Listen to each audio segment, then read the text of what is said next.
When you're standing on God's promises of the things that He told you about you, the prayers that you've prayed, and you know God spoke to you and told you, this is what you're supposed to be doing.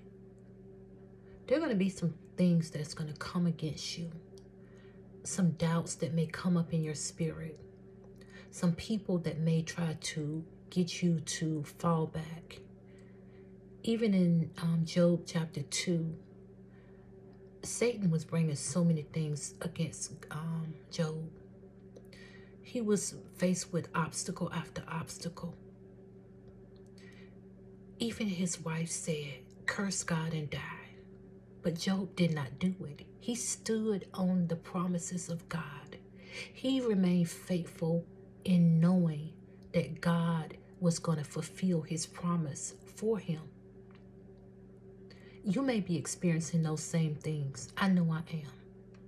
When you know that you are standing on God's promises, when you know that you are being faithful to the things that God has instructed you to do, there are going to be some things that may come against you. There may be thoughts in your head.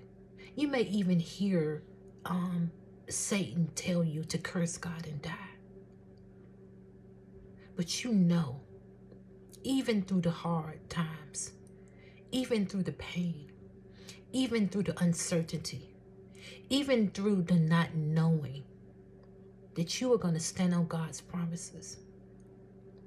And it also makes me think about the sermon that my pastor preached on Sunday.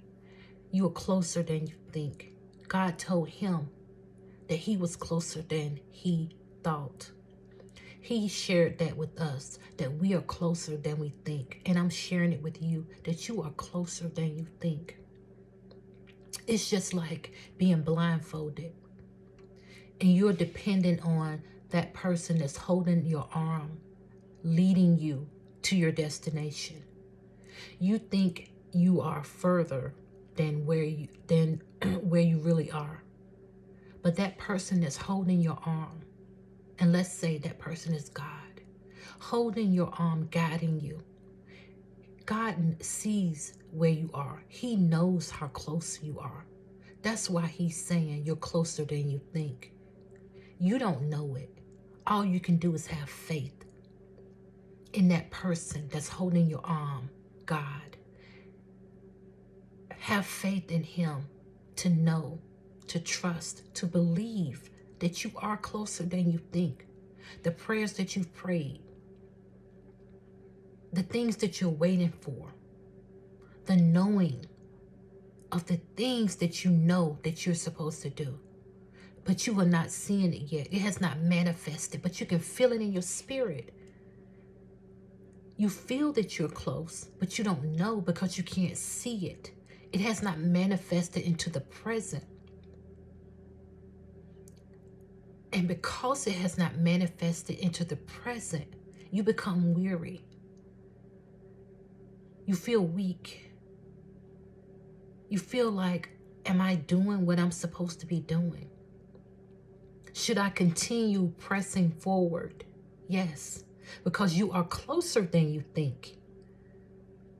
And what I would say is, when you feel like this, when you feel discouraged, when you feel like giving up, just pray. Pray to God for strength to keep pushing forward, because you know God's promises will never fail you. You know God can't lie. He's not made that way. But we are made to become weak. So in our weakness, that's when God makes us strong. Through praying to Him, through adoration of Him, praising Him, thanking Him, loving Him, spending time in His presence. That's what gives us the peace that we need. That's what gives us that strength that we need. Because when you have a promise, a God promise, times will get very, very, very, very tight for you. It will get very difficult for you. That's why walking with God, being in the will of the Lord is not an easy thing, but it's so worth it. is better than anything that you can imagine or think to have in your life. And you have to continue to pray, read your word, be in a state of thanksgiving, praising God. Because when you do all of those things, that's when he strengthens you. That's when he is like feeding your spirit. It is feeding your spirit. The way that you're thirsty. When you're thirsty, you drink and you feel better. You feel replenished. You can think better. When you're hungry, you eat. You're full. You can think better. You can keep moving forward. It's the same way with God. When you feel like you're weak and you want to give up on what you know he said, you have to pray to him. You have to praise him. You just have to love on him. And that's what feeds your spirit. That's what gives you the strength to keep pushing forward. So as my pastor has told us at the Epic Nation, that we're closer than we think. I'm telling you as well that you are closer than you think. God's promises are right there. You may not can see it, but feel it in your spirit. Feel it in your spirit. You're closer than you think. Peace.